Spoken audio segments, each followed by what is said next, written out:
পূর্ব লন্ডনে সড়ক দুর্ঘটনায় এক বাংলাদেশি ডেলিভারি রাইডারের মৃত্যু হয়েছে। নিহতের নাম নাফিজুল হক শাকিল। তিনি সিলেটের কানাইঘাট উপজেলার বাসিন্দা এবং ফয়জুল করিমের একমাত্র ছেলে। স্থানীয় সময় সোমবার রাত ৯টা ১৫ মিনিটে পূর্ব লন্ডনের একটি হাসপাতালে চিকিৎসাধীন অবস্থায় তার মৃত্যু হয়। বিষয়টি নিশ্চিত করেছেন যুক্তরাজ্য প্রবাসী বাংলাদেশি হাফিজ সোহেল আহমেদ, যিনি নিহতের একই এলাকার বাসিন্দা।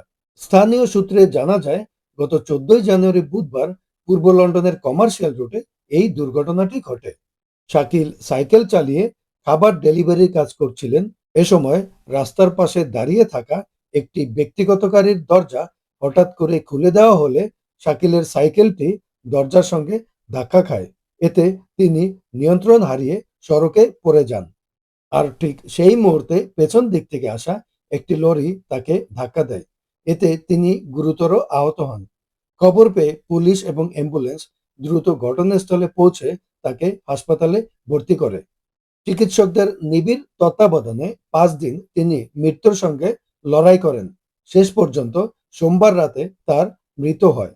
পরিবার সূত্রে জানা যায়, শাকিল উচ্চশিক্ষার উদ্দেশ্যে গত বছর লন্ডন আসেন।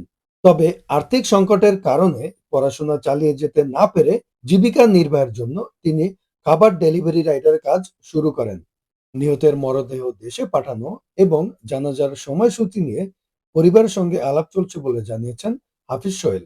এই ঘটনায় পূর্ব লন্ডনে বসবাসরত বাংলাদেশি কমিউনিটির মধ্যে নেমে এসেছে গভীর শোকের ছায়া। হাসান মাহাদি, ন্যাশন টিভি, লন্ডন।